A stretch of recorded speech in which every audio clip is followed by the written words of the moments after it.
Hola, bienvenido a la Fonda Filosófica. Hoy vamos a empezar una serie sobre la filosofía budista. Hace varios años tomé un año sabático que pasé viajando en varios países de Asia: Tailandia, Laos, Camboya, Vietnam, Myanmar y Nepal. Por donde iba encontraba templos budistas muy bellos. Adentro, al fondo, siempre había una estatua del Buda y a veces encontraba a gente rezando. Se parece mucho a una iglesia cristiana, ¿no? Solo con cambio de iconografía. Sin duda, a nivel social, el budismo en estos países se manifiesta como una religión, pero en estos videos no vamos a estudiar este aspecto. Al igual que Jesús y Mahoma, el Buda era un personaje real, pero nunca dijo que era un dios, ni el hijo de Dios, ni el mensajero de Dios. El Buda no era más que un hombre que con mucha reflexión y práctica encontró una salida del dolor y la desgracia de la vida. Sus ideas constituyen una filosofía práctica, un tanto distinta de las helenísticas que hemos visto en otros videos, pero con el mismo espíritu y afán de transformar la vida humana por el bien. Vamos a empezar con un poco sobre su vida y las experiencias que le llevaron a plantear lo que conocemos hoy en día como el budismo. ¿Sabes quién es esta persona? Claro, es el Papa. Pero obviamente no nació con ese nombre, sino con el nombre de Jorge Mario Bergoglio. No fue hasta muchos años después que llegó a ser el Papa. Igual con esta persona que llamamos el Buda.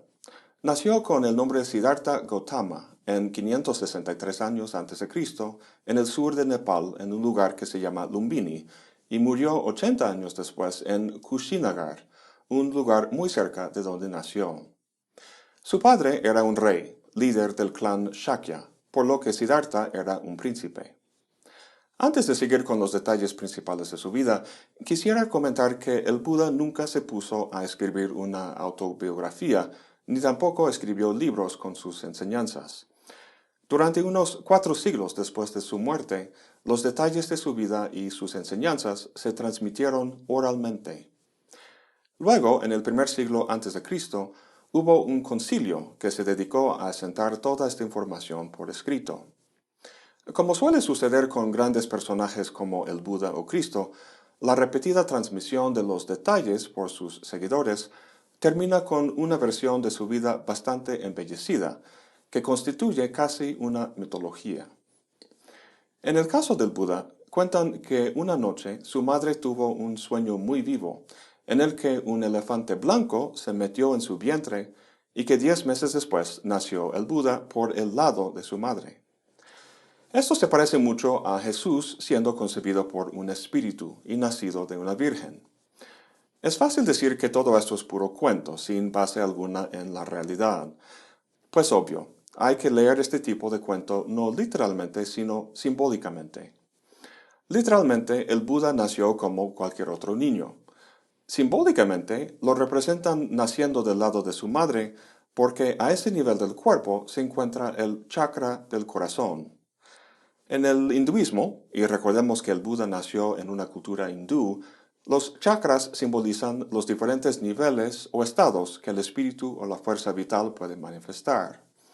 Son 7 chakras en total, que van desde la pelvis hasta la cabeza.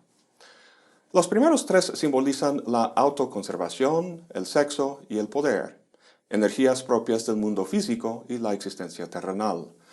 El siguiente es el chakra del corazón, lo cual simboliza un plano más espiritual y en el hinduismo connota la compasión. Bueno, en todo caso, cuando nació, un profeta dijo que Siddhartha llegaría a ser o bien un rey o un monje que salvaría al mundo. Su papá obviamente quería que en su momento tomara su lugar como rey. Por tanto, hizo todo para que Siddhartha no conociera el mundo externo, para que no viera el sufrimiento más allá de las murallas del palacio. Así que Siddhartha creció en un paraíso, donde no le faltaba nada. Sin embargo, empezó a tener curiosidad sobre el mundo externo y le rogaba a su padre que le dejara salir a conocerlo. Por fin su padre dijo que sí, pero le dio órdenes al chofer que lo llevara solo a lugares bellos y placenteros. En diversos viajes a los alrededores del palacio, Siddhartha vio mucho que era bello, pero también cosas no tan agradables, un hombre viejo, una persona enferma y un cadáver. Jamás había visto cosas así. Preguntándole a su chofer sobre lo que había visto, respondió que la vejez, la enfermedad y la muerte son parte de la vida, que ni siquiera un príncipe los puede evitar. Siddhartha siguió viviendo en el palacio, pero estas experiencias le habían perturbado, y llegó el momento en que ya no podía seguir. Una noche, con la ayuda de su chofer, escapó del palacio y se convirtió en un monje o ascético, como algunos que había visto en sus viajes anteriores.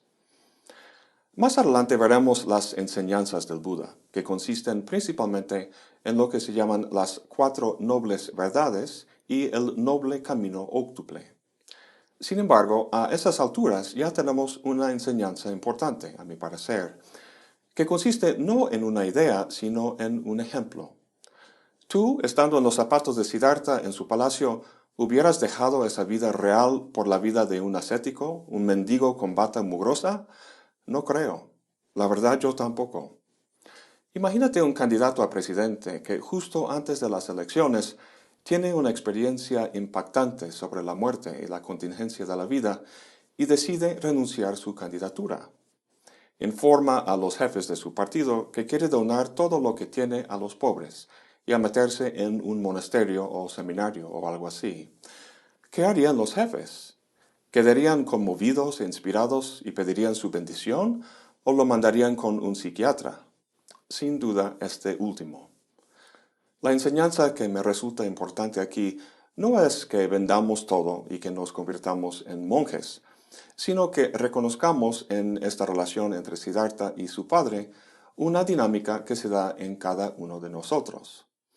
Como Siddhartha, todos llegamos en algún momento de la vida, o en varios momentos, a experimentar algo profundo, sea algo negativo como el sufrimiento o una injusticia, o algo positivo como una pasión. Sentimos la necesidad de tratarlo o explorarlo y nos damos cuenta de que hacerlo implicaría un cambio o sacrificio significativo en nuestra vida. Como el padre de Siddhartha, tendemos a ocultar de la vista este tipo de experiencias, a distraernos al ir de compras, ver películas, juegos de video, hacer pilates, en fin, las mil y una cosas que hacemos para evitar tratar las cuestiones realmente profundas de la vida. Afortunadamente, Siddhartha resistió esa tentación. A la edad de 29 años dejó su vida privilegiada, incluyendo su esposa e hijo, y se fue al mundo. Se sumó a la tradición espiritual de su época, la del hinduismo. Buscando iluminarse, aprendió y puso en práctica un ascetismo, tanto espiritual como corporal. Por un lado, aprendió cómo controlar y centrar su mente a través de la meditación yoga. También intentó controlar su cuerpo, al negarle cada vez más el alimento y el confort. Se había mortificado tanto que llegó al punto de verse como un esqueleto y casi murió.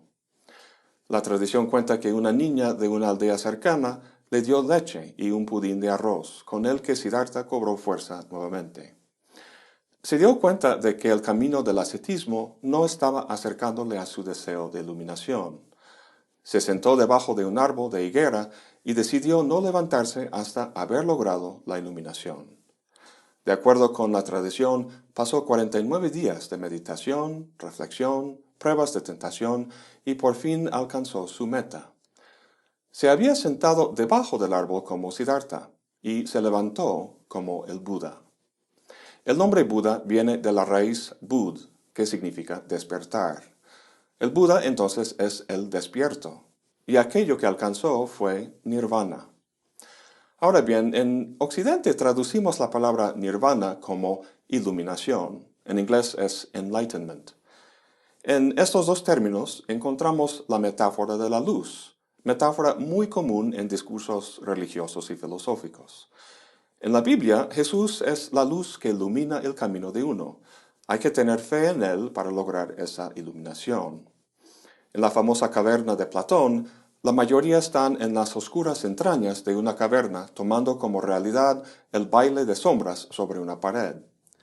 Tras la mayútica socrática, la cual significa literalmente dar a luz, uno puede lograr salir de la caverna a la plena luz del día, que consiste en un conocimiento de las ideas platónicas. Y luego está la ilustración del siglo de las luces, que con la razón pretendía iluminar y así disipar la superstición y dominación de épocas oscuras anteriores. Al traducir nirvana como iluminación, estamos asemejando la experiencia del Buda con las connotaciones que acabo de comentar. Y en general está bien, pero es importante advertir unas diferencias. Primero, muchos han comentado las semejanzas en las vidas de Jesús y el Buda. Ya hemos comentado el simbolismo de su nacimiento y las profecías de que serían salvadores del mundo. Además, Jesús empezó su misión a los 30 años de edad, Siddhartha a los 29. Jesús pasó 40 días en el desierto buscando respuestas a sus dudas, el Buda 49 días. Los dos superaron tentaciones y luego está el simbolismo del árbol. Jesús en la cruz es el fruto del árbol de la vida eterna y el Buda sentado debajo del suyo simboliza básicamente la misma idea.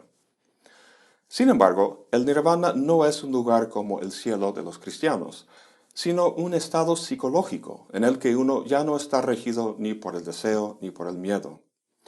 Hablaremos mucho más del deseo y el miedo, pero de momento la propia etimología de la palabra nirvana nos da una idea del problema que pretende resolver.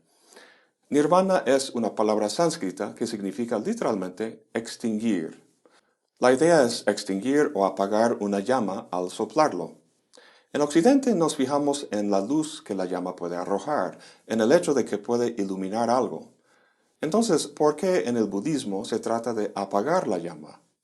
Porque ellos se fijan en otro aspecto de la llama, en su capacidad de calentar o agitar algo. El fuego es un símbolo para cosas como la avaricia, el apego, la aversión y la ignorancia, cosas que perturban nuestra tranquilidad, de la misma manera que el fuego perturba o agita la tranquila superficie de agua que ponemos en la estufa. Alcanzar el nirvana significa apagar estos fuegos que nos hacen sufrir. Bueno, pues de esto se trata el budismo, enseñarnos a través de la experiencia del Buda cómo alcanzar este estado que se llama nirvana. La enseñanza consta de una parte teórica y otra práctica. La parte teórica se trata de lo que se llaman las 4 nobles verdades. De la misma manera que la gente en la caverna de Platón toma como real algo ilusorio, el Buda también dice que obramos bajo una percepción errónea de la realidad, la cual constituye la raíz de nuestro sufrimiento. Esta ignorancia debe sustituirse por conocimiento, por una comprensión clara y atinada de la realidad. Sin embargo, no se trata de asentir intelectualmente a una serie de proposiciones. Hacer realmente efectivo este conocimiento requiere de práctica. Este lado de la enseñanza del Buda se encuentra en lo que se llama el noble camino óctuple, una serie de 8 consejos para la implementación de este conocimiento en la vida real. En el próximo video empezaremos con la parte teórica, las 4 nobles verdades. Pues eso es todo por hoy. Muchas gracias por acompañarme. Hasta la próxima y buen provecho.